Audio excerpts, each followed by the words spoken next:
Hello and welcome to the Innscourt Armoured Car Regiment channel. Today we'll be covering the events of September the 1st until September the 6th of 1944. September the 1st.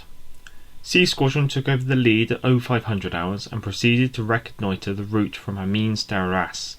A reasonable amount of opposition was encountered, as well as 153 prisoners being taken. Patrols reached the centre of Lens at nightfall, with the city being reported clear. Shortly after, C Squadron was recalled to harbour outside the city. The rest of the regiment followed up all day along the dusty roads from Amiens and finished the day west of Arras. A Squadron's route took them through Mandicourt, Sombrin, Aven-le-Comte and Manin, harbouring at Tilloy-les-Harmainville at 1930 hours. D Squadron reached Rainchevel at 1230 hours, taking 14 prisoners en route from Amiens, reaching and harbouring at Iselle-les-Amours by the end of the day. Regiment headquarters harboured at Bigny-en-Artois. B Squadron remained on patrol overnight in the area Saint-Paul-sur-Terneuse and Hoydain. There were no enemy engagements through the night, although a significant amount of movement was reported. September the 2nd. The regiment was ordered to recce ahead of the division's advance towards the high ground east of Gavin. The advance's centre line going through Bigny-en-Artois, Sauchez, Lens to Gavin, with the flanks through Vimy on the right and Luz-en-Goël on the left. A Squadron was assigned this task and set off at 0500 hours in heavy rain, reaching Sauchez and Vimy by 0800 hours. However, Allied tanks had already passed through Lens and were on the road to Gavin. There were reports of German tanks still remaining in Lens, and at 0900 hours 2 troops from A Squadron advanced through Lens.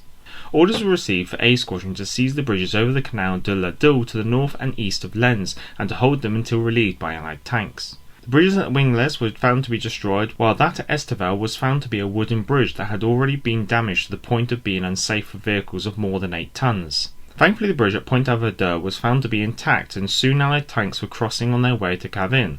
Another patrol was sent on to Weny, where the bridge was found intact, but contested by the enemy.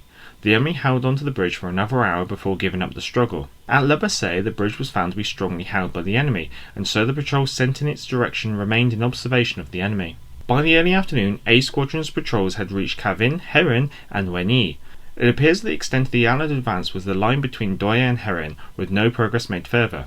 All other squadrons remained in reserve, moving up to Lens in the late afternoon. During the evening, C and D Squadrons received orders that they were to take the lead the following day with the intent of reaching Antwerp.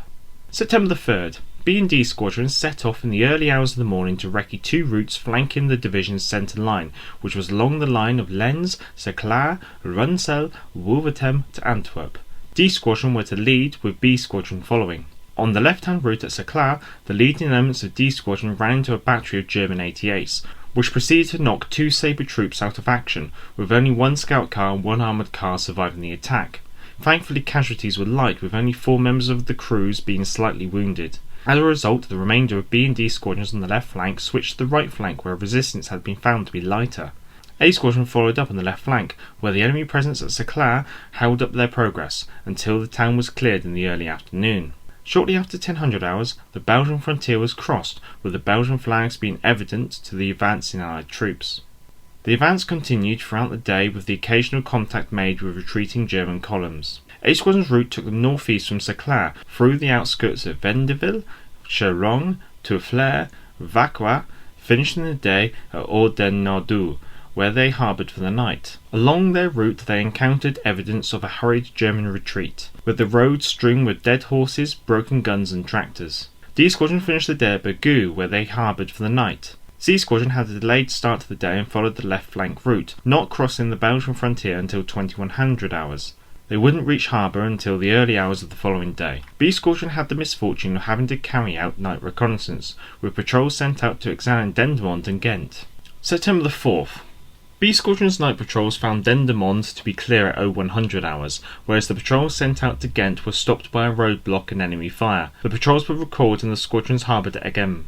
C Squadron finally reached Ordenardo at 0500 hours, where it finally harboured after a lengthy day on the road.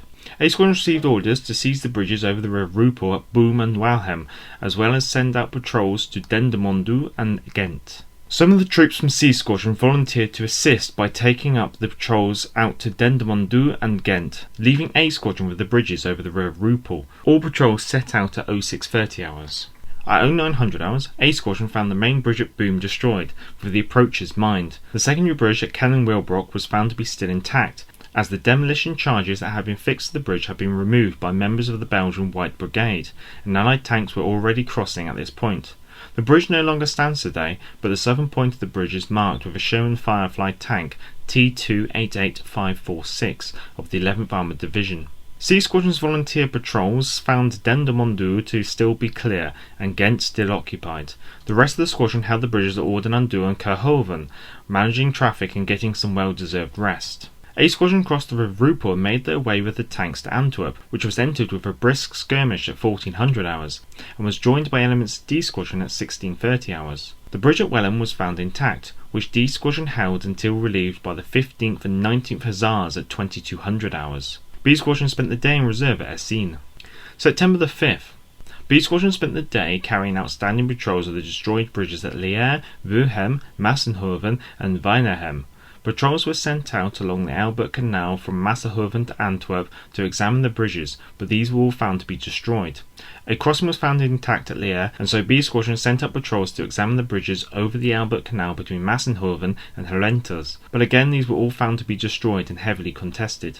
At Noordenberg, 2 patrols came under fire from enemy anti-tank guns. The rest of the regiment entered Antwerp when a request for volunteers was requested to recce the area northwest of Hombeken, where it had been reported the enemy was using barges to cross the river Scheldt. The heavy sabre troops of A Squadron answered the call and found nothing upon their recce. The whole regiment withdrew at the end of the day and harboured at Conti. September the 6th. The whole regiment rested at Conti, catching up on sleep and maintaining their vehicles. D Squadron noted that this was the first time since the 1st of July that they had turned off their wireless link with headquarters. The afternoon and evening were spent enjoying their surroundings in Belgian CAFs. The British Army had now reached the Albert Canal on a broad front, having captured Antwerp and Brussels, but the mad dash had to come to an end as the armoured forces had well outstripped their echelon units. Losses over these days was 4 injured, with 2 Dingo scout cars, 1 Daimler armoured car and 1 sawn-off Daimler being knocked out. References are on screen, and I hope you can join me on September the 7th in the next video in this series of the Innsbruck War Diary, 80 years on. Until next time, cheerio.